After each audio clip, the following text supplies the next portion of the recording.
विद्यालय शिक्षा विभाग हरियाणा के इस कार्यक्रम में आपका हार्दिक अभिनंदन।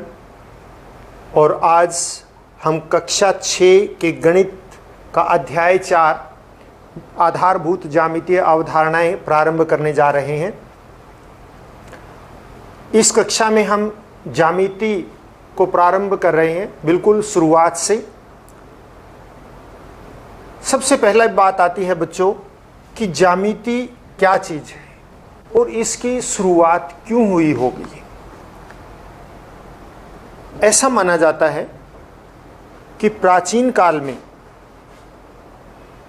ज्यामिति की प्रारंभ भारत में, यूनान में यानी मिस्र में, चीन में, इन देशों में लगभग एक साथ ही हुई।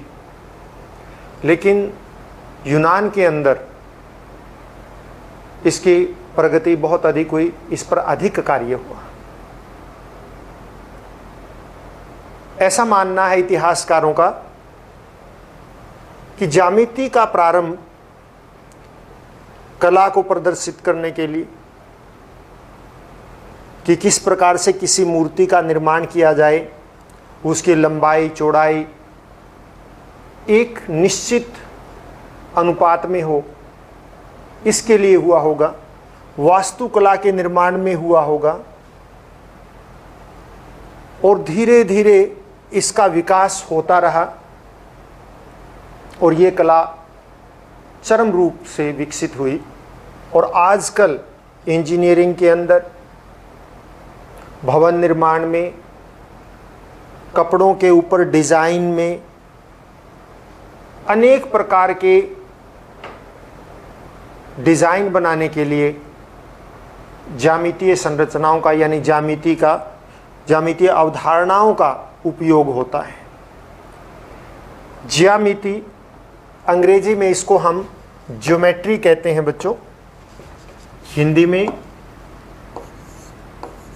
ज्यामिति, और अंग्रेजी में इसको कहा जाता है जियोमेट्री। ये अंग्रेजी का शब्द है और दो शब्दों से मिलकर बना है जियो प्लस मीट्री। जियोमेट्री शब्द कहाँ से आया? ये एक यूनानी शब्द जियोमेट्रियन से आया है। ये उसके समानार्थक है, जियोमेट्रोन के समानार्थक है। और जियोमेट्रोन दो भागों से मिलकर बना है, एक जियो और दूसरा मेट्रोन। जियो का अर्थ होता है भूमि और मेट्रोन का अर्थ होता है मापना, यानी भूमि को मापना। इसका मतलब ज्योमेट्री एक बहुत बड़ा क्षेत्र है जिसमें भूमि के मापने की बात, इसका नाम ही इसी शब्द से दिया गया है। आइए हम ज्योमेट्री का प्रारंभ करते हैं कक्षा 6 के अनुसार। देखिए कक्षा 6 में ज्योमेट्री का बिल्कुल प्रारंभ है, तो हम आरंभ से करेंगे। सबसे पहला आता है बिंदु। बिंदु होता क्या है? जैसे हम किसी बहुत ही नोकीली चीज को लें और उसको एक स्थान पर रख दें, ये बिंदु है। एक और बिंदु लगा लेते हैं हम, मान लिया ये बिंदु लगा लिया। एक और बिंदु लगा लेते हैं, मान लिया ये बिंदु लगा लिया। इस प्रकार से ये हमने अलग अलग बिंदु लगा दिए। बिंदु है क्या चीज? बिंदु एक जैसे सुई की नोक जैसे रखते हैं, पेंसिल है आपके पास, बहुत पतली सी पेंसिल जहां रखते हैं, प्रकार है, प्रकार की नोक जहां पे रखेंगे, ये क्या है? जितना वो स्थान घेरती है वो बिंदु है। बिंदु की ना लंबाई होती है ना चौड़ाई होती है, ना ही ऊंचाई होती है, लेकिन ये किसी की स्थिति को प्रदर्शित करता है, किसी एक वस्तु की स्थिति को प्रदर्शित करता है। तो बिंदु की परिभाषा हम कैसे लिखेंगे? ऐसी ज्यामितीय संरचना ऐसी ज्यामितीय संरचना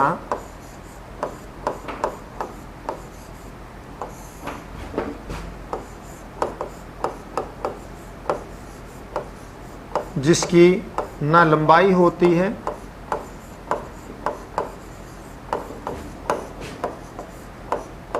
न लंबाई न चौड़ाई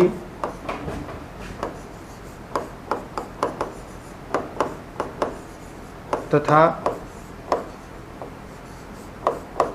न ऊंचाई होती है,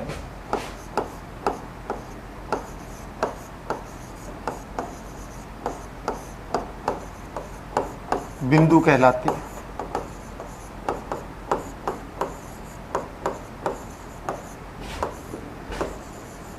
मतलब बिंदु ऐसी ज्यामितीय संरचना है जिसकी कोई लंबाई, कोई चौड़ाई, कोई ऊंचाई नहीं होती।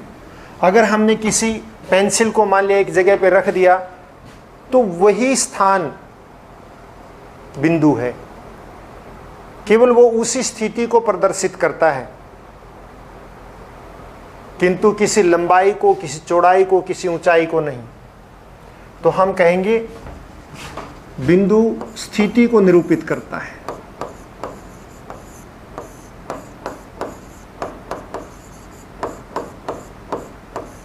स्थिति को निरूपित करता है।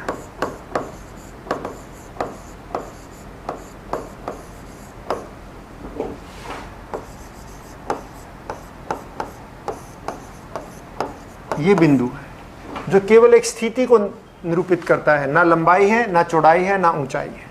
जैसे ये है, ये बिंदु ए, ये इसी स्थिति को निरूपित करता है। इस पर रखी हुई पेंसिल ना हम आगे बढ़ा सकते हैं, ना पीछे, ना ऊपर, कहीं नहीं, केवल इसी स्थान पर।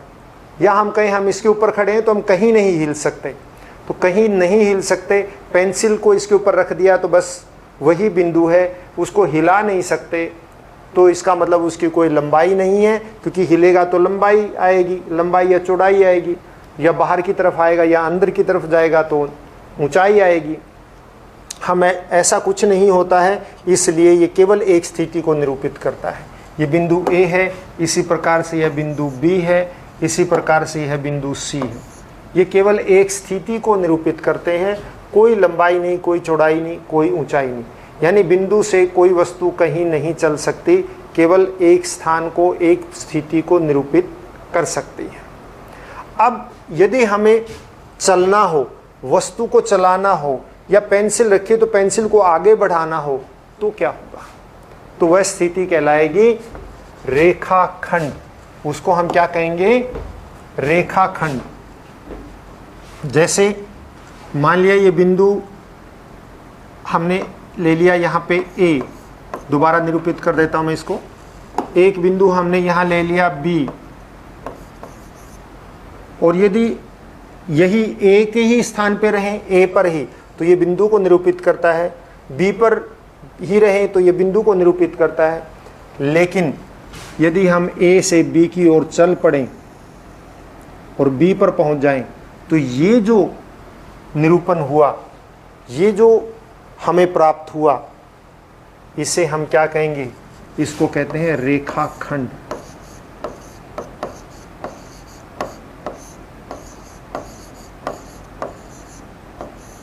रेखा का भाग। वास्तव में कैसे प्राप्त हुआ? वास्तव में बिंदु ए और बिंदु बी, और इनके बीच में असंख्य बिंदु हैं। ए और बी के बीच में असंख्य बिंदु हैं। उन सभी बिंदुओं को मिला दिया तो क्या प्राप्त हो गया? रेखाखंड प्राप्त हो गया। ए और बी में असंख्य बिंदु उपस्थित हैं, और यदि उनको हमने मिला दिया तो मिलाने से जो प्राप्त हुई उसको क्या है? रेखाखंड। अब इसमें असंख्य बिंदु हैं, तो इसको निरूपित कैसे करें?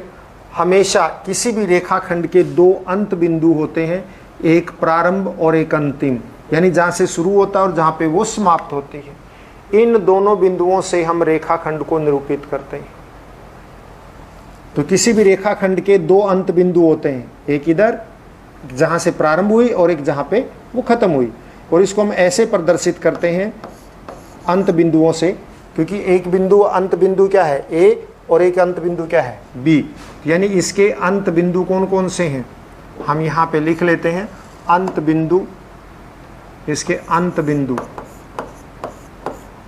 कौन कौन से हैं, एक अंत बिंदु है इसका A और दूसरा अंत बिंदु क्या है इसका B।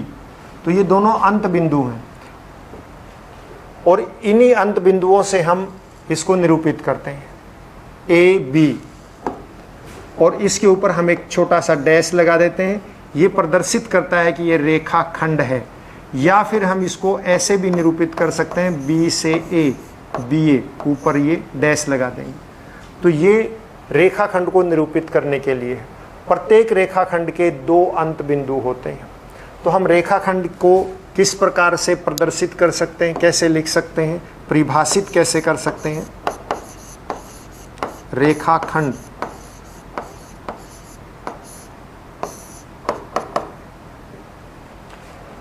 यह भी ज्यामितीय संरचना है। तो ऐसी ज्यामितीय संरचना जिसकी क्या होती है, केवल लंबाई होती है। ऐसी ज्यामितीय संरचना, ऐसी ज्यामितीय संरचना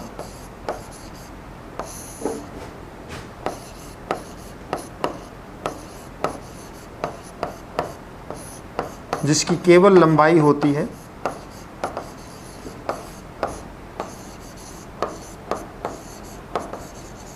क्या होती है, केवल लंबाई होती है और कोई चौड़ाई नहीं, कोई ऊंचाई नहीं, सिर्फ लंबाई, केवल लंबाई होती है।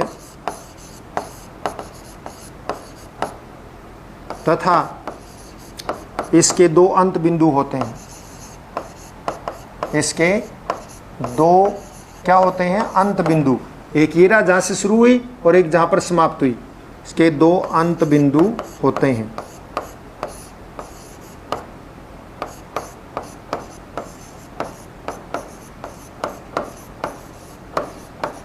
एक विशेष बात और है बेटा, किसी रेखा को घटाया अथवा बढ़ाया नहीं जा सकता, उसकी लंबाई निश्चित होती है।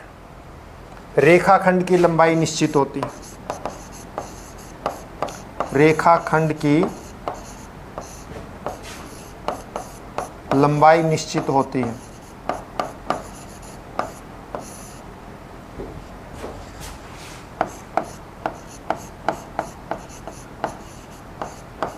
निश्चित होती है और इसको हम इसके अंत बिंदुओं से ही निरूपित करते हैं। एक बार पुनः हम कोई एक अन्य रेखाखंड ले लेते हैं। जैसे ये C और D है, इसके अंत बिंदु क्या है, C और D। इसको हम कैसे प्रदर्शित करेंगे, इसको हम प्रदर्शित करेंगे ऐसे CD, इसके ऊपर ये लगाएंगे, या फिर क्या करेंगे DC, इसके ऊपर भी यही डैश लगाएंगे। और इसके 2 अंत बिंदु है, एक C और एक D। इसकी लंबाई निश्चित है, इसको हम घटा अथवा बढ़ा नहीं सकते लंबाई को। तो इसको हम क्या कहते हैं, रेखाखंड कहते हैं। और इसके बाद बेटा आती है क्या हो, देखो बिंदु की कोई लंबाई होती ही नहीं, चौड़ाई नहीं, ऊंचाई नहीं। इसके अंदर सिर्फ लंबाई होती है और कुछ नहीं होता, केवल लंबाई होती है। तो इसको हम क्या कहते हैं, इसका केवल क्या है, एक आयाम है।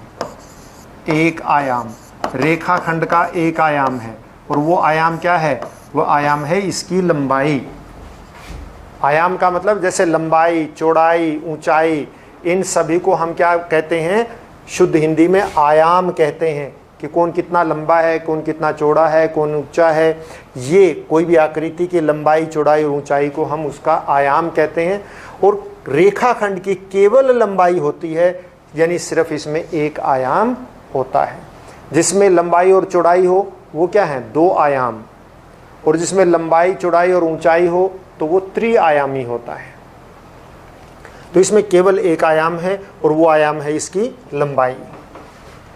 इसके बाद हम आगे बढ़ते हैं। हमने किया कि रेखाखंड की लंबाई निश्चित होती है। क्या हो यदि इसकी लंबाई को बढ़ा दिया जाए, जिसकी लंबाई बढ़ती है। मान लिया कि बिंदु, जब हम बिंदु को प्रदर्शित कर रहे हैं यानी उसकी लंबाई, चौड़ाई और ऊंचाई नहीं है और हमें आगे बढ़ना है, तो तो हमने क्या ले लिया, रेखाखंड। रेखाखंड में हम एक दिशा में बढ़ सकते हैं, लेकिन एक निश्चित दूरी। किंतु यदि दूरी निश्चित ना हो और हम अनंत तक एक दिशा में बढ़ें तो उसे क्या कहते हैं, वह कहलाती है किरण। उसको क्या कहा जाता है, किरण। तो अगला पॉइंट हमारा है किरण क्या होते हैं।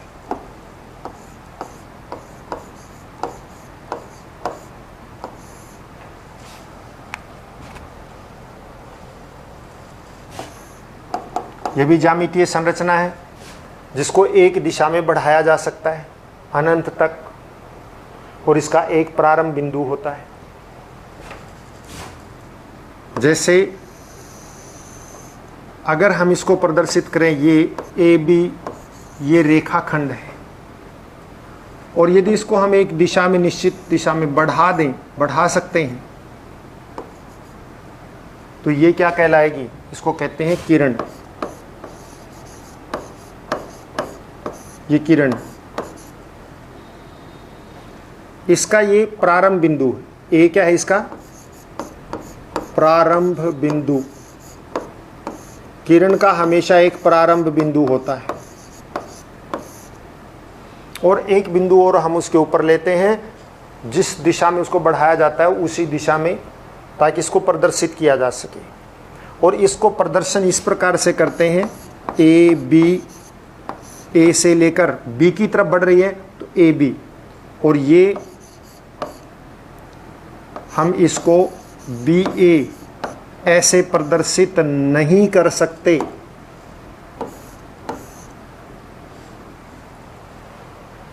इसको हम इस प्रकार से प्रदर्शित नहीं कर सकते हैं जिस तरह से हमने किसी रेखाखंड को, ये रेखाखंड, किसी रेखाखंड को अगर हम देखें, ये रेखाखंड हमने लिया था ए बी, तो इसको हम कैसे प्रदर्शित कर सकते थे, ए बी या फिर बी ए, दोनों से प्रदर्शित कर सकते हैं। लेकिन इस किरण को ए बी, ए से बी जा रही है तो केवल ए बी में ही प्रदर्शित कर सकते हैं, बी ए में प्रदर्शित नहीं कर सकते। किरण क्या है, किरण को कैसे परिभाषित किया जाएगा, ऐसी ज्यामितीय संरचना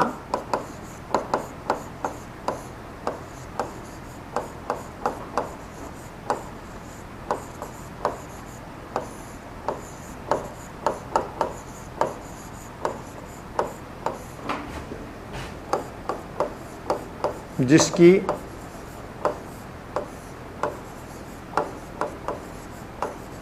केवल लंबाई होती है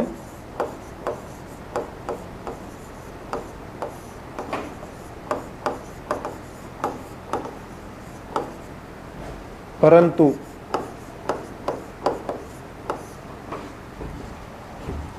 इसके एक सिरे को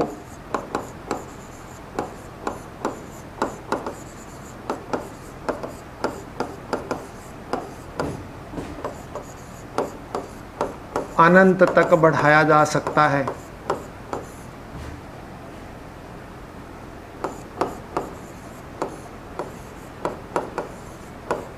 बढ़ाया जा सकता है।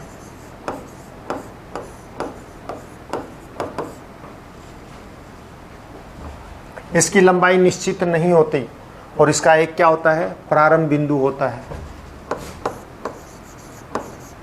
किरण का एक प्रारंभ बिंदु होता है,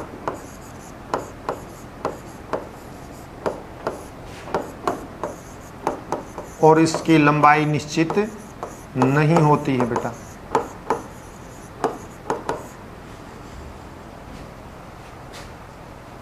अब आप देखिए, ये रेखाखंड, ये रेखा और ये किरण, ये क्या है, रेखाखंड। तीनों साथ में हम प्रदर्शित करके, रेखाखंड, ये किरण, और इसे क्या कहेंगे, रेखा। अभी हम इसके बाद रेखा को परिभाषित करेंगे। ये तीनों अलग अलग हैं।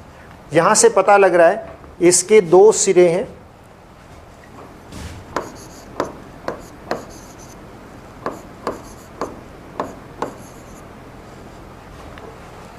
निश्चित सिरे हैं और उनको बढ़ाया नहीं जा सकता है। इसकी लंबाई निश्चित होती है। किरण की लंबाई निश्चित नहीं होती। इसको एक दिशा में, ये तीर का निशान लगा हुआ है, इसको इस दिशा में अनंत तक बढ़ाया जा सकता है। और रेखा दोनों तरफ तीर के निशान है, तो इसका मतलब इसको दोनों तरफ अनंत तक बढ़ाया जा सकता है। किरण के बाद हम रेखा की बात करते हैं। रेखा क्या होती है?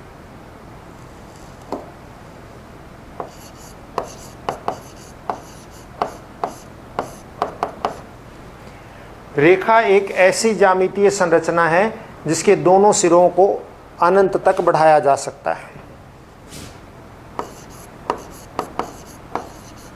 रेखा एक ऐसी ज्यामितीय संरचना है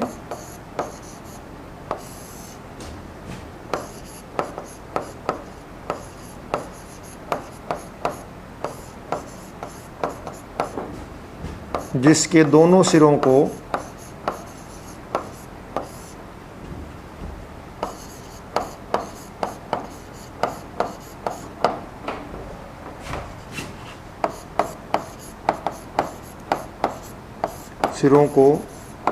अनंत तक बढ़ाया जा सकता है।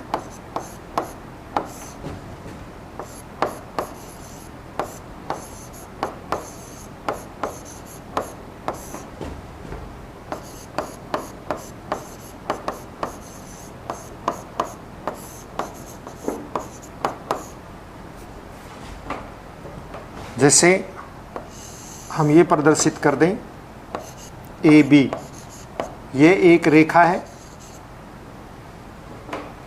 और इसके सिरे ए और बी दोनों को अनंत तक बढ़ाया जा सकता है।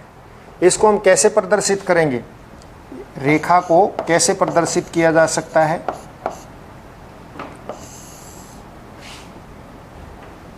ये रेखा, इसको मान लिया एक अन्य रेखा ले लिए सी डी, इनको हम कैसे प्रदर्शित करेंगे? रेखा अगर ए बी को प्रदर्शित करना है तो हम ए बी लिखेंगे और उसके ऊपर ऐसे छोटी सी रेखा बना देंगे, या फिर हम इसको यूं भी कर सकते हैं, बी ए ऊपर छोटी सी रेखा बना देंगे।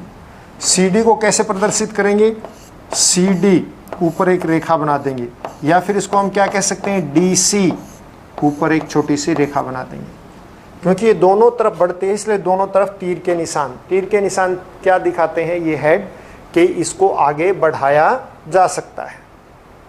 तो हमने बेटा किया है बिंदु, उसके बाद हमने किया रेखाखंड, उसके बाद किरण और उसके बाद रेखा। बिंदु की कोई लंबाई चौड़ाई ऊंचाई नहीं होती। बाकी रेखाखंड, किरण और रेखा, ये तीनों का एक ही आयाम होता है, एक आयाम है इनमें। और वो आयाम क्या है? रेखा में भी, रेखाखंड में भी और बिंदु किरण में भी एक आयाम, और ये आयाम इसकी क्या होती है? लंबाई होती है। रेखाखंड में ये आयाम निश्चित है, इसको कम ज़्यादा नहीं किया जा सकता। किरण और रेखा में आयाम निश्चित नहीं है, क्योंकि किरण को एक सिरे से अनंत तक बढ़ाया जा सकता है। किरण का एक प्रारंभ बिंदु होता है, रेखा का कोई प्रारंभ बिंदु नहीं है, और दोनों सिरों को अनंत तक बढ़ाया जा सकता है। ध्यान रखिएगा, बिंदु की कोई लंबाई चौड़ाई ऊंचाई नहीं है, रेखाखंड की निश्चित लंबाई है, उसके 2 बिंदु अंत बिंदु होते हैं। किरण का एक प्रारंभ बिंदु होता है और दूसरा सिरे को अनंत तक बढ़ाया जा सकता है, कोई निश्चित लंबाई नहीं। रेखा की कोई प्रारंभ बिंदु नहीं होता, दोनों तरफ इसको अनिश्चित यानी अनंत तक बढ़ाया जा सकता है। इस तरह से इनको हम निरूपित करते हैं। आपका दिन शुभ हो। आज के लिए इतना ही काफ़ी।